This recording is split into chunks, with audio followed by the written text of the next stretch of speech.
Semua katakan salam misi Kristus. Puji Tuhan, kekasih Tuhan yang diberkati oleh Tuhan. Terima kasih buat kehadiran Bapak Ibu Saudara-saudari yang dikasihi oleh Tuhan. Baik saudara yang jemaat Tuhan maupun Bapak Ibu Saudara yang hari ini berkenan hadir bersama-sama dengan kami untuk beribadah pagi hari di tempat ini. Terima kasih juga buat kehadiran Bapak saya. Kiranya Tuhan Yesus memberkati. Haleluya. Baik saudaraku yang dikasihi oleh Tuhan kita Yesus Kristus. Apakah keadaan saudara sepanjang minggu ini baik-baik saja? Apakah saudara ada dalam pertolongan Tuhan? Apakah saudara semua mengalami mujizat kuasa Tuhan yang begitu dahsyat? Yang setuju dengan saya katakan amin. Haleluya. Itu buktinya bahwa Tuhan kita hidup, Tuhan kita berkuasa, dan Tuhan kita tidak pernah meninggalkan kita. Baik kekasih Tuhan yang diberkati oleh Tuhan kita Yesus Kristus. Hari ini kita akan mendengarkan firman Tuhan dengan tema melihat kesempatan dan bukan resiko. Melihat kesempatan bukan resiko. Kita baca Bilangan 13. Memang dalam teks pemberitaan firman ini dari ayat 1 sampai dengan ayat yang ke-33, tetapi kita pangkas sebagian supaya kita tidak terlalu banyak membacakan Alkitab, membacakan firman Tuhan, tetapi ini menjadi tugas saudara untuk membacakannya sesudah kita selesai ibadah. Katakan amin. Supaya kita benar-benar mengerti dan memahami apa maksud daripada kitab Bilangan 13 ayat yang pertama sampai dengan ayat yang ke-33. Tapi kita baca dari ayat yang ke-25 sampai dengan ayat yang ke-33, kekasih Tuhan. Baik bagi saudara yang sudah mendapatkannya, atau mungkin saudara bisa lihat ke depan, nanti akan ditampilkan kepada kita. Kita mulai baca dari ayat yang ke-25 sampai dengan ayat yang ke-33. Tetapi izinkan saya membacakan ayat yang ganjil dan Bapak Ibu Saudara akan melanjutkannya dengan membacakan ayat yang genap. Di bawah perikop ke-12 pengintai.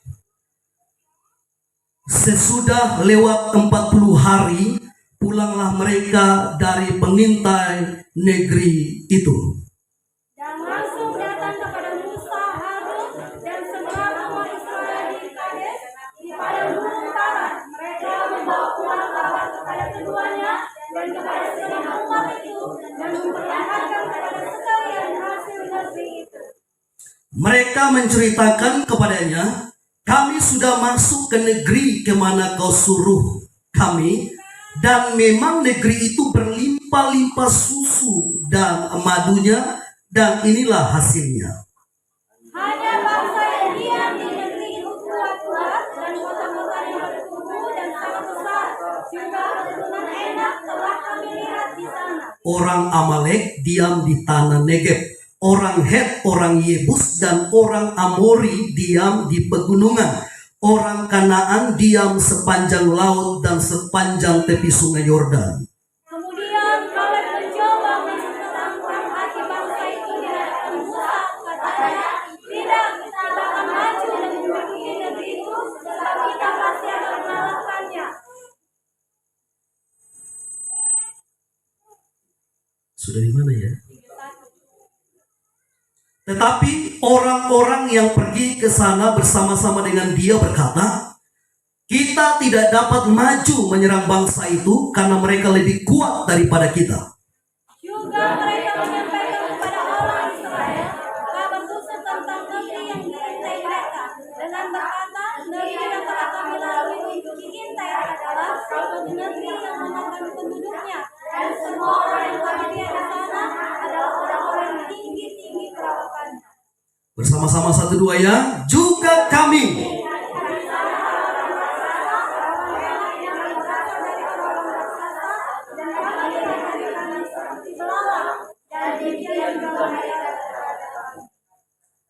Baik, haleluya. Nah, kekasih Tuhan yang diberkati oleh Tuhan kita Yesus Kristus, sebagaimana kita telah membacakan teks firman Tuhan dari kitab Bilangan pasal yang pasal 13 ayat yang ke-25 sampai dengan ayat yang ke-33 yang berbicara mengenai 12 pengintai. Mengapa dikatakan 12 pengintai? Karena Tuhan menyuruh Musa untuk memilih setiap suku. Karena suku Israel itu ada 12, jadi setiap suku itu itu harus dipilih satu untuk menjadi pengintai kekasih Tuhan. Dan saudaraku, ketika Musa memerintahkan demikian, mereka meresponnya dengan baik, sehingga orang-orang yang dipilih oleh Musa, dan tentunya itu sesuai dengan kehendak Tuhan, agar mereka terpilih menjadi pengintai yang dipercayakan Tuhan tentunya melalui Musa untuk pergi mengamati bangsa atau negeri Kanaan. Mengapa bangsa Israel membutuhkan pengintai? Karena tentunya bangsa Israel itu tidak tahu keadaan negeri Kanaan itu seperti apa. Apakah bangsa itu kuat atau lemah? Apakah jumlah penduduknya itu banyak atau sedikit? Ataukah tanah yang ada di negeri Kanaan itu, Alkitab berkata tanahnya gemuk atau kurus? Bangsa Israel tidak tahu. Ataukah kota-kota di tanah Kanaan itu atau di negeri Kanaan itu terbuka atau berkubu? Kalau di zaman dulu ada kota yang berkubu atau dipalang dengan pagar tembok besar, maka kota itu menandakan kota itu adalah kota yang kuat, kota yang tidak mudah dikalahkan, kota yang tidak mudah dimasuki kekasih Tuhan. Dan oleh karena itulah bangsa Israel membutuhkan pengintai untuk mengetahui keadaan tanah Kanaan. Mengapa?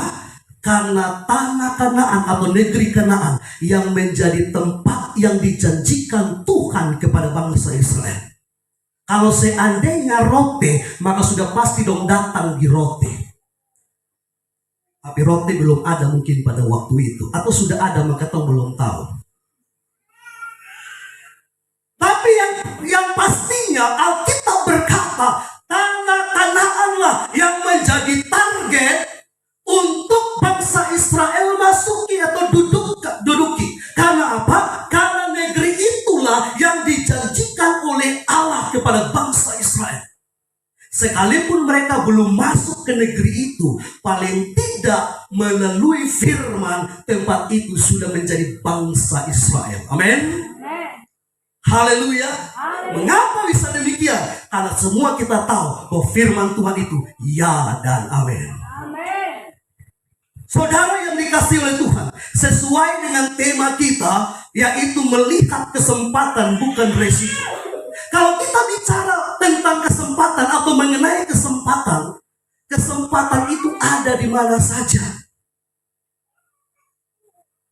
Saudara punya kesempatan untuk memulai usaha, kesempatan untuk bekerja, bukan hanya saja di luar negeri atau di kota-kota besar di Indonesia, tetapi di Rote pun ada tersedia kesempatan untuk saudara memulai usaha. Sekalipun memang kita tahu bahwa ada orang-orang yang merasa bahwa mereka punya kesempatan kalau pergi ke luar negeri atau pergi ke kota-kota besar, merantau mencari pekerjaan, bahwa mereka bisa diberkati. Tapi kalau saudara mau lihat orang-orang yang bukan orang Rote juga, mereka datang ke Rote dan mereka berhasil dan diberkati. Betul?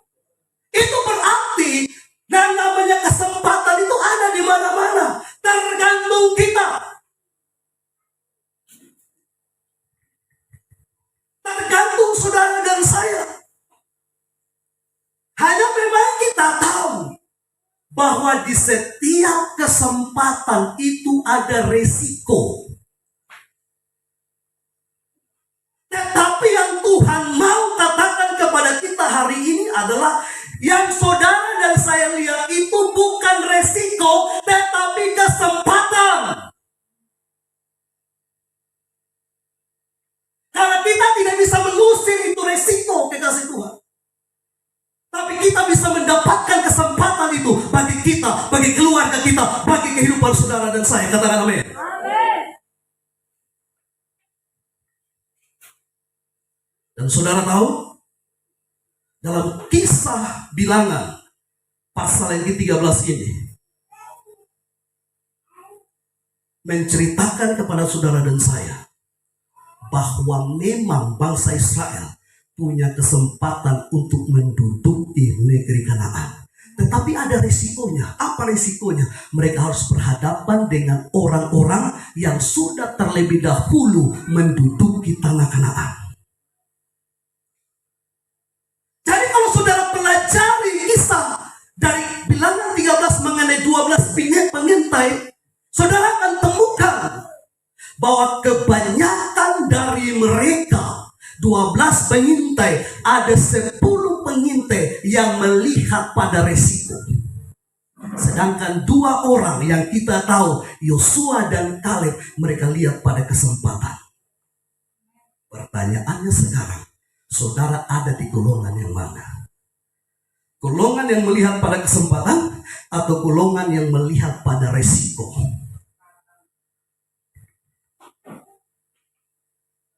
Kekasih Tuhan yang diberkati oleh Tuhan kita Yesus Kristus. Orang-orang yang melihat kepada kesempatan adalah orang-orang yang bermental pemenang. Amin. Sedangkan orang-orang yang melihat pada risiko adalah orang-orang yang bermental pecundang.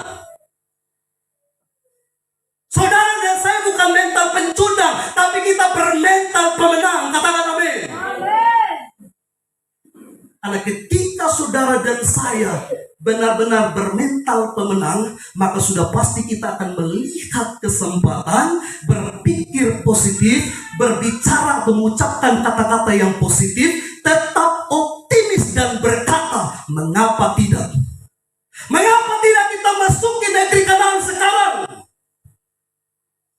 Mengapa tidak kita kalahkan orang-orang yang ada di negeri Kanaan? Mengapa kita tidak lawan sekarang untuk mengalahkan musuh? Bukankah Tuhan sudah berfirman bahwa negeri Kanaan itu menjadi tempat untuk kita diami, yang Alkitab berkata limpah dengan susu dan madu? Tetapi orang-orang yang bermental pecundang, mereka yang melihat risiko, mereka mulai berpikir negatif, mengucapkan kata-kata negatif, pesimis, dan berkata, mengapa kita harus melakukan ini? Kenapa kita tidak berdiam diri saja? Kenapa kita harus pergi menghadapi orang-orang Kanaan? Kita diam saja. Tidak usah kita usik mereka. Tidak usah kita lawan mereka. Tidak mungkin kita menang.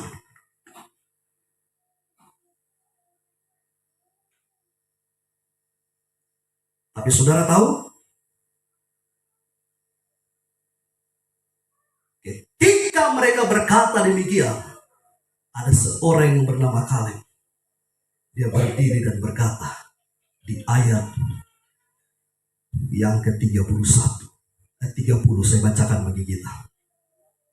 Kemudian Kaleb mencoba menenteramkan hati bangsa itu di hadapan Musa. Katanya, tidak, kita akan maju dan menduduki negeri itu, sebab kita pasti akan mengalahkannya. Kaleb mencoba berdiri seorang diri untuk mematahkan setiap ucapan negatif dari 10 orang pengintai, dan berkata kepada seluruh bangsa Israel, termasuk Musa yang dipercayakan Tuhan memimpin bangsa Israel keluar dari tanah perbudakan Mesir, dan berkata begini, kita pasti akan mengalahkan mereka. Amin. Ini adalah orang-orang yang bermental pemenang. Dia tahu bahwa Tuhan menyertainya. Amin. Kaleb tidak berputus asa, berputus pengharapan, sedih, stres, depresi, akhirnya ketawa sendiri-sendiri. Tidak. Karena dia tahu bahwa ada Tuhan yang menyertainya. Dan ini berlaku atas kehidupan, setiap bidang kehidupan. Dia ini tidak hanya berlaku di zaman itu saja, tapi berlaku hingga sampai pada hari ini. Bahkan boleh saya katakan sebelum Yesus datang, ini akan terus berlaku. Katakan amin. Karena persoalan tantangan itu tidak pernah lenyap dari dunia. Betul? Ketika saudara mau memulai usaha, orang berkata, kawan besok coba masonnya berhasil. Kalau beta sonde berhasil, lu justru sonde berhasil. Ketika saudara mau menikah, orang berkata, bekenal itu perempuan pu orang tua. Lu bawa dengan kekuatan begini, lu son akan menikah. Ada banyak alasan yang bisa melemahkan kita. Sama seperti perkataan 10 pengintai yang melemahkan seluruh bangsa Israel dengan perkataan-perkataan yang negatif. Tapi puji syukur, ada 2 orang pribadi, yaitu Hosea yang Tuhan ganti namanya menjadi Yosua, dan Kaleb keturunan Yehuda yang berdiri atas nama Tuhan, dan mereka percaya bahwa pasti mereka akan mengalahkan orang-orang yang ada di negeri Kanaan. Amin. Karena itu kekasih Tuhan yang diberkati oleh Tuhan, kita harus mampu melihat kesempatan dan berani mengambil resiko kalau hal itu benar. Amin. Bapak, Ibu, Saudara, pikir bagi kami hamba Tuhan ini, kalau di depan umat berteriak menyuarakan suara pertobatan, kira tidak ada resiko? Ada. Karena saya yakin 100% tidak semua orang Kristen itu bersetuju dengan firman. Makanya ketika kita berteriak, hai jangan mabuk, ada resiko yang harus kita terima. Paling tidak orang-orang akan membenci kita. Orang-orang yang membenci kita adalah orang-orang yang tidak bersetuju dengan firman. Itu harus kita tahu. Katakan amin. Ada nggak tidak? Ada atau tidak ayat firman Tuhan mengatakan demikian? Ada. Tolong kita buka Galatia 6 ayat 14.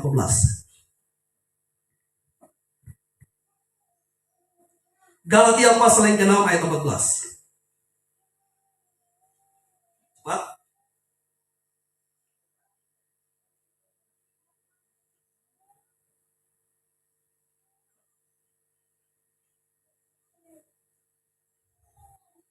Galatia 4 ayat 16. Mohon maaf. Galatia 4 ayat 16. Galatia pasal yang keempat ayat 16. Perhatikan baik-baik. Galatia 4 ayat 16. Perhatikan. Apakah dengan mengatakan kebenaran kepadamu aku telah menjadi musuh? Jadi setiap hamba Tuhan yang berdiri menyuarakan suara kebenaran, sehingga orang-orang yang tadinya mendengarkan, mereka yang tidak pernah bersetuju dengan firman, mereka menganggap bahwa kita adalah musuh mereka. Dan ini firman Tuhan bilang, bukan saya, firman Tuhan bilang. Itu berarti bukan di zaman sekarang saja orang membenci hamba-hamba Tuhan yang menyuarakan suara pertobatan, tapi sudah dari gereja mula-mula. Makanya bagi kami is okay. Amin. Yang penting kita bersetuju dengan firman. Siapa yang saudara mau setuju dengan firman, urusan dia dengan Tuhan. Karena memang kita berdiri bukan menjadi hakim, tetapi kita berdiri menjadi perpanjang suara Tuhan. Amin. Lebih baik kita dimusuhi manusia daripada Tuhan, kita menjadikan Tuhan menjadi musuh kita. Amin. Makanya ini firman Tuhan. Apakah dengan mengatakan kebenaran kepadamu aku telah menjadi musuh? Kalau ada pendeta yang berkata, wih, 1 botol itu kurang, ini 100.000, bisa beli 20 botol. Oh ini teman ini. Teman, ini kawan. Tapi kalau ada pendeta yang berteriak, dengar, minuman keras itu dosa. Ini musuh. Ini penyesal. Ini pendeta sonde benar. Sebelum itu terjadi, firman Tuhan sudah ada. Amin. Firman Tuhan sudah ada. Makanya ketika hamba Tuhan mengalami hal-hal seperti itu, tidak pernah pusing. Amin. Apalagi pelayanan kita ini pelayanan misi. Kemarin saya ke Kupang, kami kumpul bersama dengan ketua sinode. Kita bahas tentang pergerakan pelayanan sampai ke bangsa-bangsa. Dan bulan 6 ini, kalau Tuhan izinkan kita masuk Irlandia. Berikan tepuk tangan bagi Tuhan. Yang masuk ke Irlandia itu siapa? Ketua sinode. Dia sudah duduk-duduk di kantor sana. Dia harus buat terobosan. Katakan amin. Baru kami bawahannya nyusul. Pak Pendeta bisa ke sana. Nanti pakai bahasa apa di sana? Bahasa rote. Emangnya dia takut? Kalau dong ngomong kau bisa mengerti, hantam bahasa roti bersama-sama sudah mengerti itu. Haleluya. Tapi paling tidak yang namanya Matius 28, 19, 20 itu harus dilaksanakan amanat agung. Alkitab berkata, beritakanlah Injil sampai ke seluruh bumi. Mungkin orang berkata, tapi Pak Pendeta, ini ketumpung daerah ini kan daerah Kristen, daerah yang sudah beragama. Iya betul. Firman Tuhan itu tidak diberitakan kepada orang-orang yang beragama, tapi firman Tuhan itu diberitakan kepada orang-orang yang berdosa. Jadi kalau sekalipun pendeta kayak saya berdosa, dia perlu firman. Kalau Alkitab bilang begini, jangan beritakan kepada orang-orang yang tidak berdosa, maka kita boleh tutup Alkitab, lipat tangan, tidur di rumah, sudah usah beritakan firman. Tapi justru karena kita berdosa, kita butuh firman. Dan ada satu target bangsa yang adalah bangsa komunis. Sesudah Irlandia kita akan masuk ke situ. Jadi bukan hanya orang-orang yang beragama saja yang membutuhkan Injil. Alkitab berkata dalam kitab Markus, segala makhluk. Amin. Itu akan kita kerjakan. Karena kita percaya ketika Tuhan memberikan kesempatan, maka kesempatan itu membawa kepada kemenangan. Berikan tepuk tangan. Haleluya.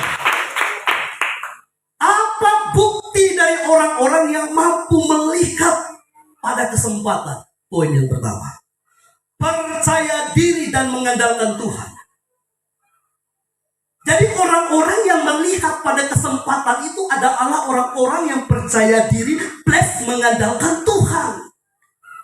Kalau hanya percaya diri, kita bisa sombong.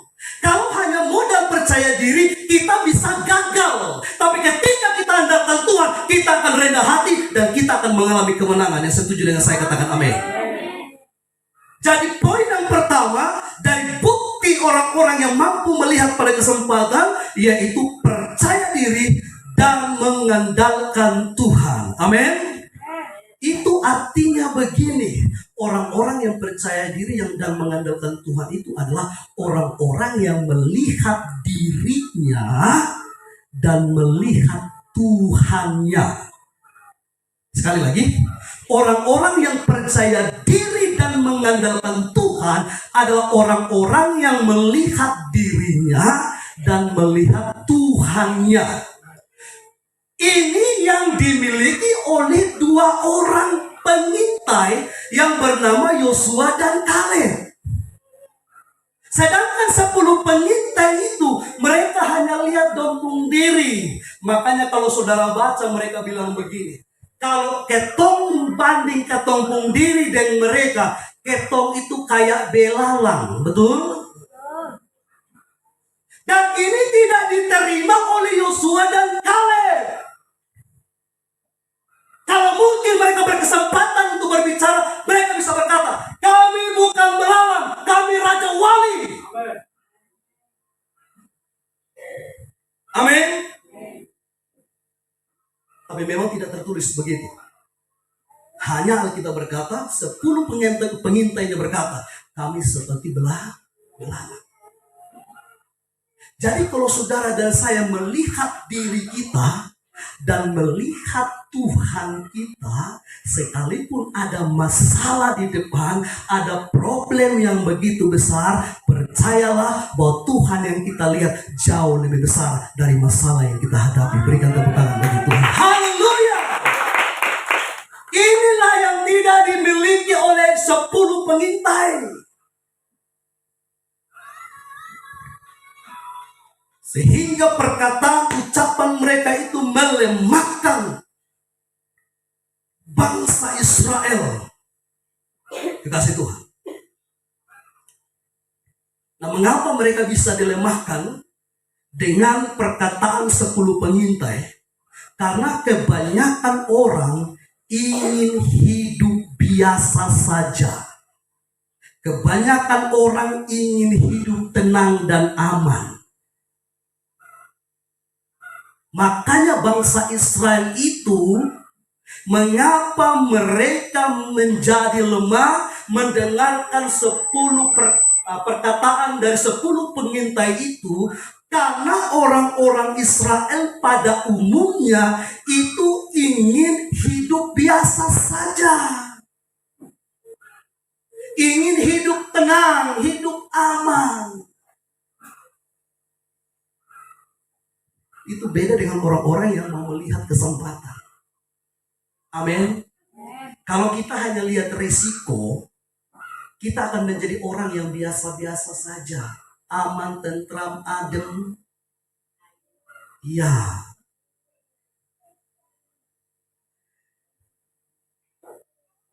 Kasih Tuhan.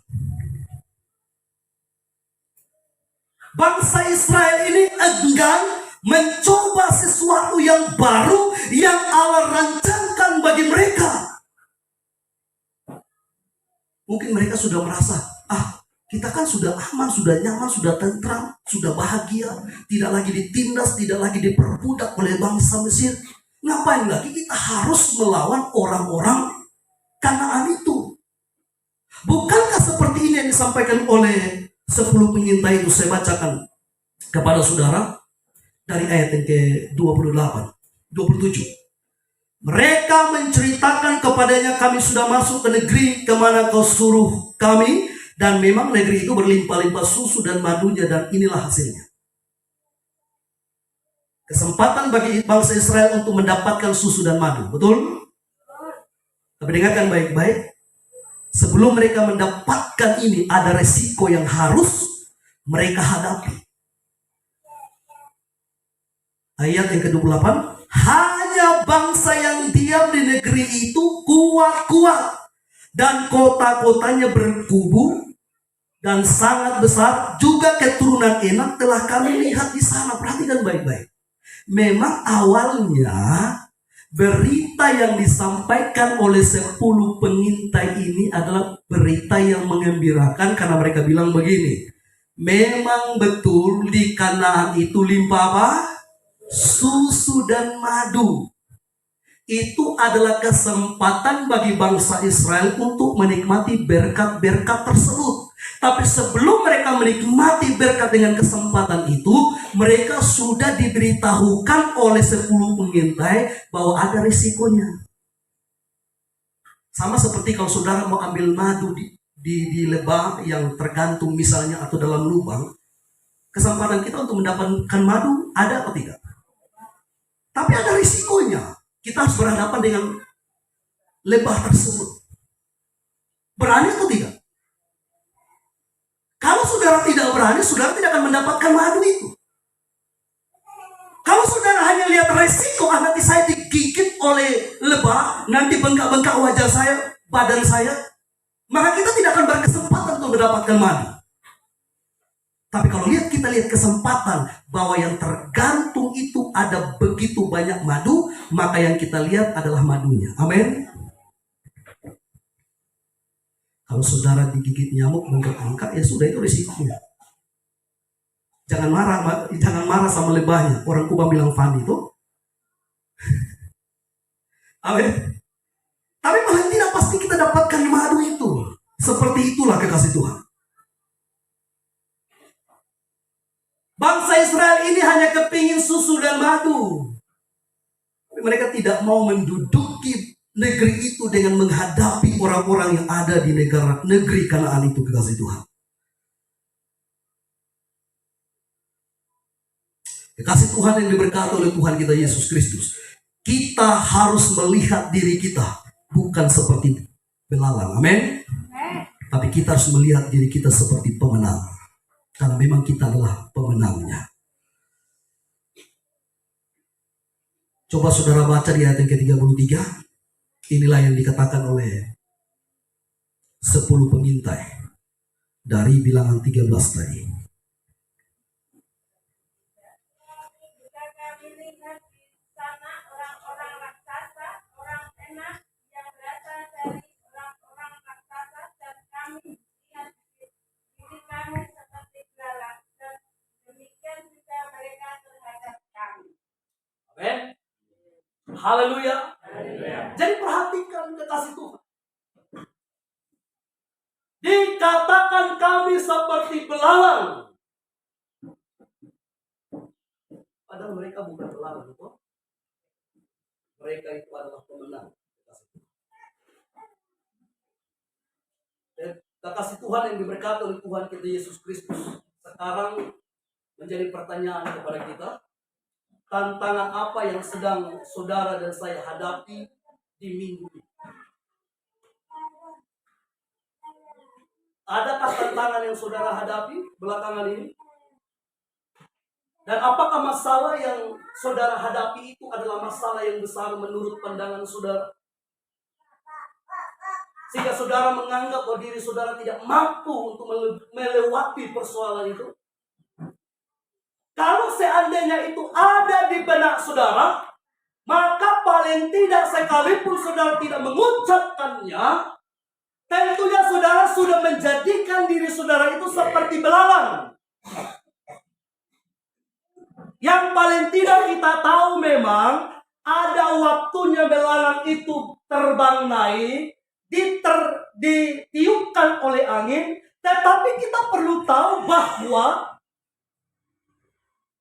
waktu lebih banyak itu belalang bermain-main di atas debu. Dan tidak tahu bagaimana caranya untuk melewati setiap persoalan yang ada. Tidak tahu bahwa mereka itu adalah pemenang yang sudah ditetapkan Tuhan bagi mereka. Makanya orang-orang yang percaya kepada Tuhan, mereka tidak pernah bersetuju dengan perkataan 10 pengintai. Amin. Amen. Kalau saudara dan saya benar-benar tidak bermental belalang, kita harus bersetuju dengan firman karena kita percaya bahwa firman Tuhan yang akan memampukan kita untuk melewati setiap persoalan yang ada. Makanya di dalam 1 Korintus 10 ayat 13 berkata, pencobaan-pencobaan yang kamu hadapi ialah pencobaan-pencobaan biasa. Ketika saudara dan saya diperhadapkan dengan masalah, dengan persoalan, ada Tuhan yang memberikan jalan keluar kepada kita sehingga kita mampu menanggungnya. Amin. Amin. Jadi kalau saudara tidak mengerti firman, saudara akan bisa ditipu oleh setan. Tapi ketika firman Tuhan itu memenuhi hati dan pikiran kita, saya percaya kita tidak bisa tertipu. Amin. Yang setuju katakan haleluya. Haleluya. Poin yang kedua, dari bukti orang-orang yang bisa mampu melihat pada kesempatan. Yang kedua, mendengar suara yang memberi motivasi, bukan suara yang menggoda. Dengarkan baik-baik. Dari 12 pengintai, ada 10 orang yang menyuarakan suara yang menggoda, suara yang melemahkan, suara yang menggagalkan. Tetapi ada 2 orang yang menyuarakan suara-suara motivasi, suara-suara dorongan kepada bangsa Israel agar mereka bersepakat, bersehati, mengandalkan Tuhan untuk menduduki, menaklukkan bangsa Kanaan. Amin. Amin. Jadi inilah perbedaannya dari 12 pengintai itu. Karena kita tahu bahwa Musa memerintahkan 12 pengintai untuk mengamati negeri Kanaan. Kekasih Tuhan.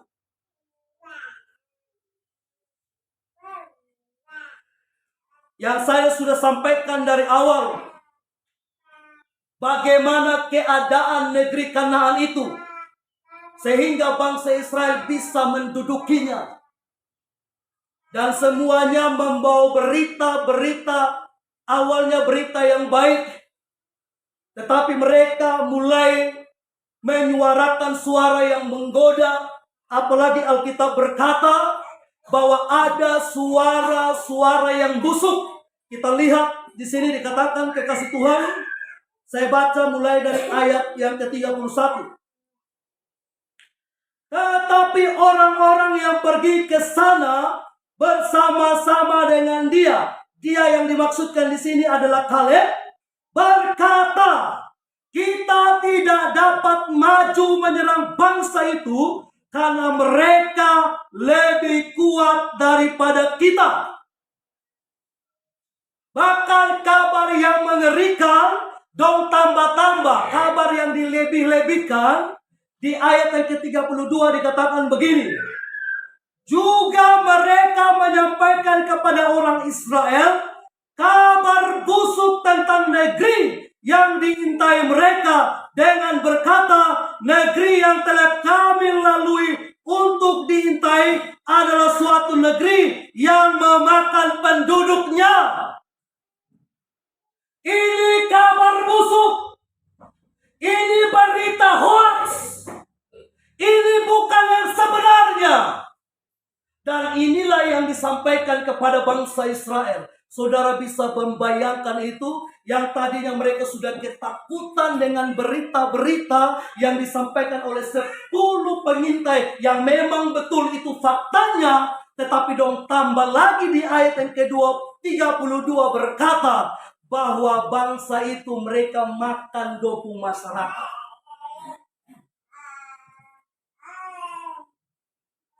Bayangkan itu, kekasih Tuhan.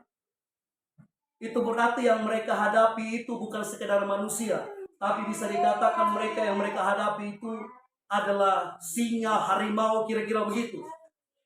Yang suka memakan daging, termasuk daging manusia. Ini berita busuk, berita bohong, berita dari orang-orang yang bermental pecundang, yang melemahkan bangsa Israel pada waktu itu. Dengarkan baik-baik. Ketika saudara mulai mengambil keputusan untuk mengikuti Tuhan, mengambil keputusan untuk bertobat, mengambil keputusan untuk sungguh-sungguh mengikuti Tuhan, mengambil keputusan untuk hidup berkenan sesuai firman, maka ada datang suara-suara yang menggoda saudara dan berkata, "Wih, Pak Maksi, lu sudah sama kayak pendeta Saul." Itu suara-suara yang menggoda, mengelemahkan kita, agar kita tidak lagi sungguh-sungguh mengiring Tuhan, mulai membelakangi Tuhan, kekasih Tuhan.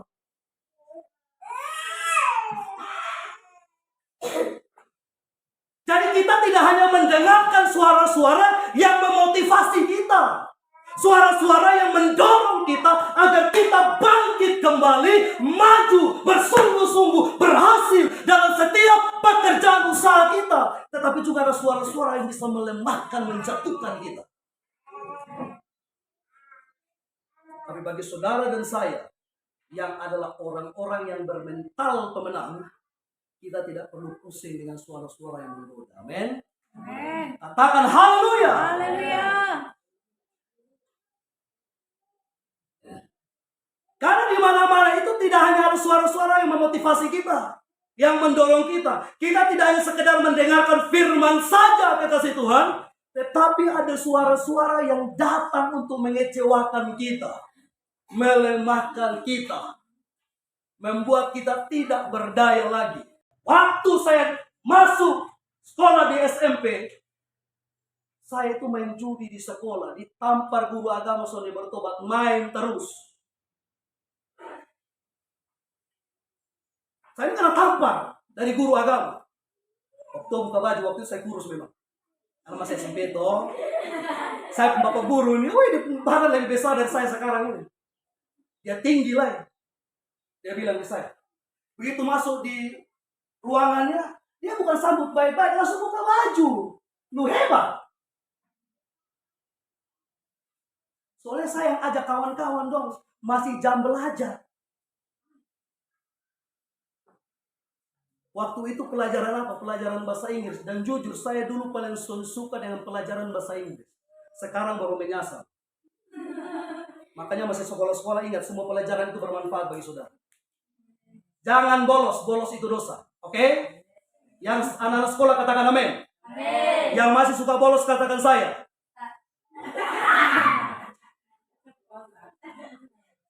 Yang bolos itu dong ikut sifat iblis.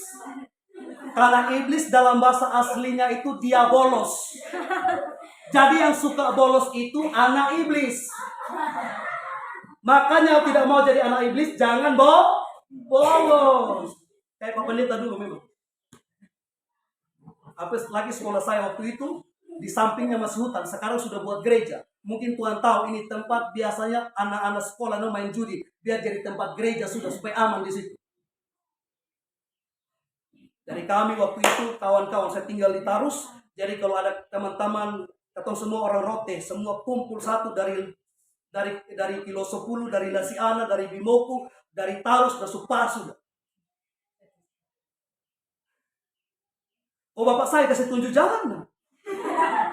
Jadi kalau main judi di depan saya pun bapak aman, tentram, damai, sejahtera luar biasa. Asal jangan di depan mama saya. Ini hari dari pagi bisa malam mulut ini berbusa terus.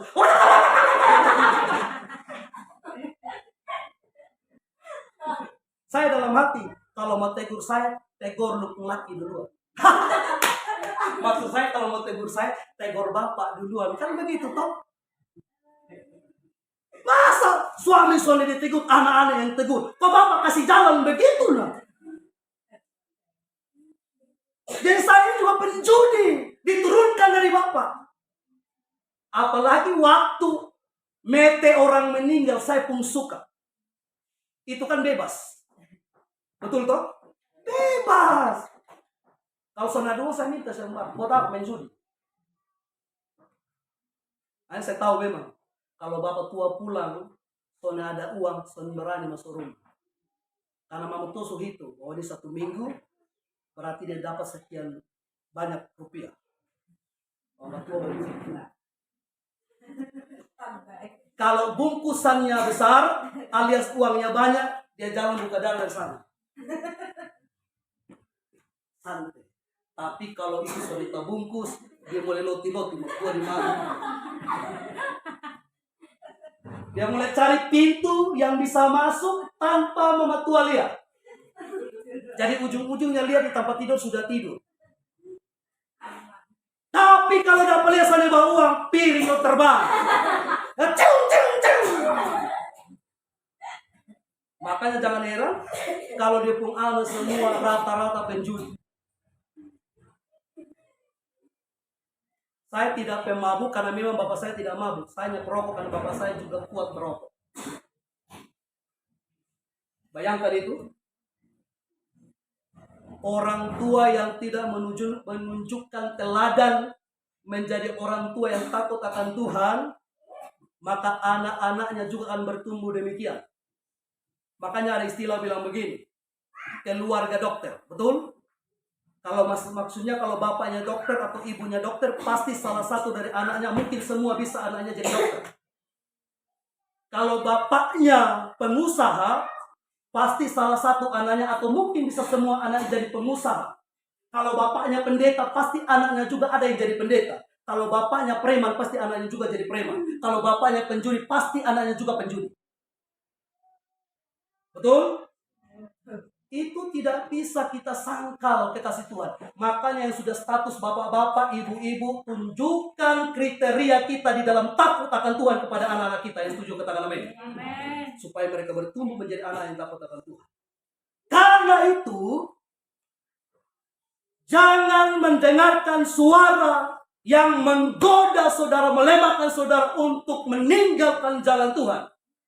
Tapi dengarlah suara yang memotivasi saudara agar saudara tetap sungguh-sungguh mengiring Tuhan. Yang setuju katakan amin. Amin. Yang setuju katakan haleluya. Haleluya. Dengarkan baik-baik. Tuhan sondela malai saudara. Kita tidak pernah berpikir kenapa bisa terjadi yang namanya penyakit sampar yang kita pernah ditakuti yang bernama COVID-19. Betul? Seperti itu nanti kelak Tuhan datang. Ketika saudara hanya mendengarkan suara-suara dunia yang menggoda, melemahkan saudara, membuat saudara hidup di luar daripada firman Tuhan, saudara akan kaget, tapi sudah terlambat. Ketika Yesus datang menyongsong awan-awan, meniupkan bunyi sangkakala, tapi kita tidak diangkatnya. Supaya itu jangan terlambat, mulai dari sekarang kesempatan kita untuk berubah. Amin. Kesempatan kita untuk bertobat, kesempatan kita untuk hidup sesuai dengan firman. Katakan amin. Katakan haleluya. Haleluya. Itulah yang mau Tuhan ajarkan kepada Bapak Ibu Saudara dan saya. Kita bukan hanya sekedar menjadi orang Kristen. Memang orang Kristen itu sudah baik adanya. Katakan amin. Karena Alkitab berkata bahwa otomatis kita yang menjadi orang Kristen adalah orang-orang yang percaya pada Yesus Kristus Tuhan. Tetapi kita tidak cukup menjadi orang Kristen saja atau KTP kita KTP Kristen, tetapi kita harus hidup seturut dan sesuai dengan firman. Katakan amin. Amin. Katakan haleluya. Haleluya. Karena itu juga yang dilihat oleh Tuhan. Nah, karena itu kekasih Tuhan, saudara dan saya harus mampu melihat kesempatan dan bukan resiko. Supaya kita boleh dapat menerima penggenapan janji Tuhan. Yang diberkati katakan yes, yang diberkati katakan saya. Amin untuk firman Tuhan. Mari kita tutup Alkitab kita sambil kita renungkan firman Tuhan pagi hari ini. Haleluya, Yesus baik. Bapak Ibu saudara-saudariku yang dikasihi oleh Tuhan kita Yesus Kristus, percayalah